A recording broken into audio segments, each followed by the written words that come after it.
Mayong hapon Sugbo, Kabisayan ug sa uban pang mga dapit nga maabot ning atong tulumanon.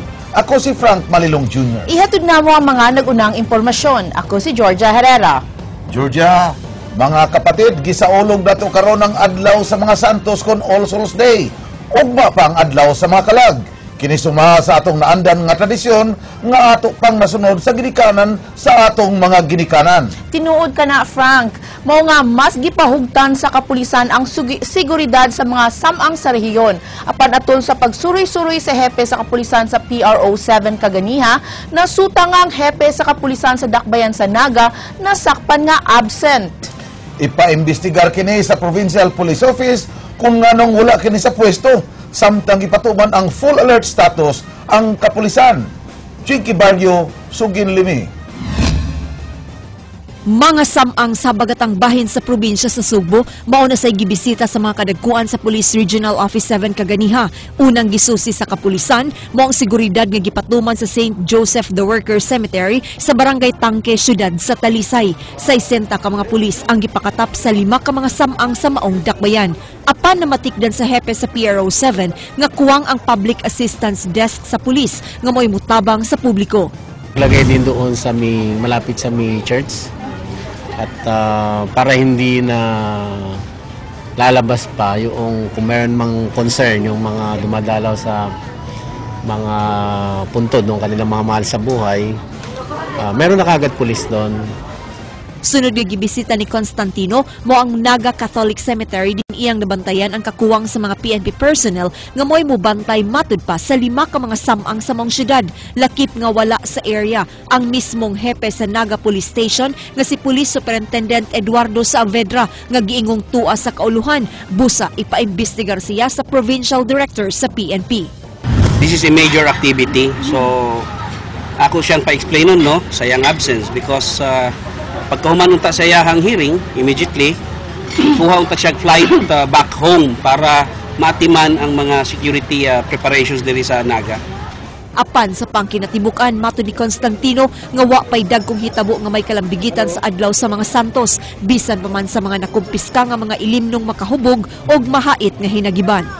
In the entire Central Visayas, generally, peaceful tayo as of this time. At yung mga kapulisan natin, mananatili ang deployment hanggang bukas para naman mabantayan din nila yung mga magsisipunta ng sementeryo bukas. Si Cebu City Mayor Michael Rama nga milibot sa mga sementeryo sugod kaganang buntag, may padayag og katagbaw sa gipakitang koordinasyon sa mga sakop sa Oplan Kalagkalag. Okay ra. All Police Public Assistance Center are being established. Unya, it has become operational. Unya, the spirit of barangay and bayanihan, voluntarismo are also demonstrated. Jinky Barrio, News 5. Wa maato sa mga shipping companies ang pagpasakay sa daghan nga mga pasahero nga gustong mobiyahe. Ang uban didto na lang sa pier o sa mga terminal na natulog. Ray Pasaporte, Sugin Limi. Nag-ihay sa paglingkod ang mga pasahero samtang ang uban kanila nagbarug sa gawas sa buhatan sa Philippine Coast Guard kaganinang alas 12 sa tungang gabi dinhi sa Pier 3 sa Dakbayan sa Sugbo. Dulaan sila sa 200 ka mga pasahero nga na-stranded. Nagyaw-yaw si Jima Sinesa nga taga Sitio Kambyuhan sa Barangay Kasili sa Dakbayan sa Mandawi kay wa siya makalarga uban siyang bana ug anak paingon sa Tubigon, Bohol. Nireklamo siya nga usa ka shipping company kinsa mi-issue og ticket kanila alang sa usa ka special trip nga mularga unta mga alas 11:30 kagabi. Wala gyud sir, wala gyud sila kuan, nadunggan lang ako nga manglimpyo ra daw ko, limpyuhan pa daw ko ng barko niya. Wala dyan nga tuba nga mauna, wa dyan gi-announce. Kami na lang gud nga 11:30 passengers na bilin dito sa Sud sa Pier. Daghan biya mi sir niya. Nga na ba, wa dyan abiso. Kapin sa usa ka gatos ni nga mga pasahero nga na-stranded karon so diri sa terminal sa Pier 3. Human, way klaro nga komunikasyon ang gihatag sa Starcraft kung madayon ba ang ilang biyahe paingon sa Tubigon, Bohol. Di gid magkaturunganon ang ilang ibuhat oy. Sayop gid ilang ibuhat. Katulon na ni. Itong pag-eleksyon, Samtang sa Cebu South Bus Terminal, naghuot ang mga sumasakay sayo kaganinang alas 5 sa buntag nga nagpaabot sa mga bus nga ilang kasakyan paingon sa ilang tagsa-tagsa ka lugar sa probinsya sa Sugbo ug kasikbit nga lalawigan sa Cebu. Tagaan din sakyanan kada door. Ray Pasaporte, News 5. Nagkadaiya ang pamaagi sa paghandom sa mga minahal sa kinabuhi nga may taliwan na sa laing kalibutan. Andrea Patenya, Suginlimi. Klase-klaseng tao ang midagsa karon sa mga samang sa Sugbo alang sa kasaulugan sa adlaw sa mga santos. Klase-klase sab ang ilang mga pamaagi sa paghandom sa ilang mga mahal sa kinabuhing mitaliwan na. Nakuha ang among atensyon ni Kirby nga among naabtang na mintal sa nitso sa iyang lolo sa logo ni Captain America dinhi sa lubnganan sa mga war veterans sa Carata Cemetery. Para yun like, kini na lang ko, total American naman gaya Captain America. Saan sa man para ni mo mag-hero ni mo imong lolo pod? Parang ganun. Kaya, mga war veterans man sila. Di lang ang lolo ni Kirby nga si John Logue ang gipasidunggan, lakip sab ang mga kauban niining war veterans nga gipahiluna dinhi. Ang ilang mga lubnganan gipamutangan og American ug Philippine flag sa mga Girl Scouts ug Boy Scouts. Kaluyan mo Ginoo ang kalag ni Damian ug ni Severina. Jesus, patungos pagturong-turong kanimo sa maidlot nga tunog. Ang uban nagpaampo sa mga mananabtan. Ang ilang paghago po taon, ma'am. Iyawat sa ba? Buhay-buhay ba? Kinala ba? Sharing ba? Usa ka gatos ka pesos ang gibayad alang sa mga pag-ampo nga gilitok sa 64 anyos nga si Chodora. Mato di Lola, kini ang nagbuhi kaniya sukad ni atong 12 anyos pa siya gawa sa pagpaninda.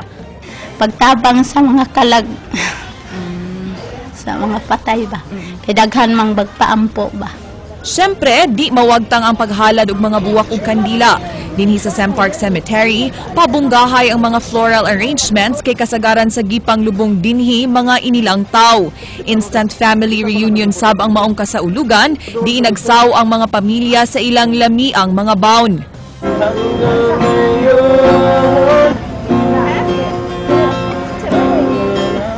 Ang uban, gikantahan pa ang lubnganan sa ilang mga mahal sa kinabuhi.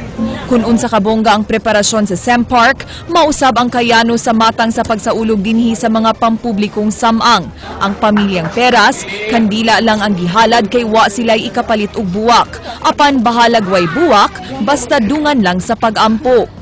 Amo kandila ra kay naata magud mga pitikan samran meron, marigid na may kuan, kuman mo kuan, magpamisami. Ang uban sa dakong krus na nanagkot.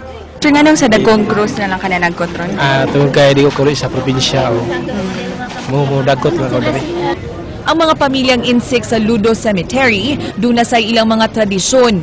Puwang ang mga kandila ilang gidagkutan, simbolo sa selebrasyon human sa ilang pagbangutan. Nang halad sab sila og mga pagkaon. Those people who died, their soul are not lost.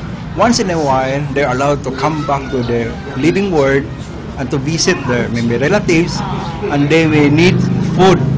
They say that when they come, when they're released from the, let's say, Hades, they're hungry and they need food. So kaya you have to mag-alay ka ng food because they will take them food in the form of smell or anything else. Nagkadaiyang disenyo sab sa lapida ang makitaan.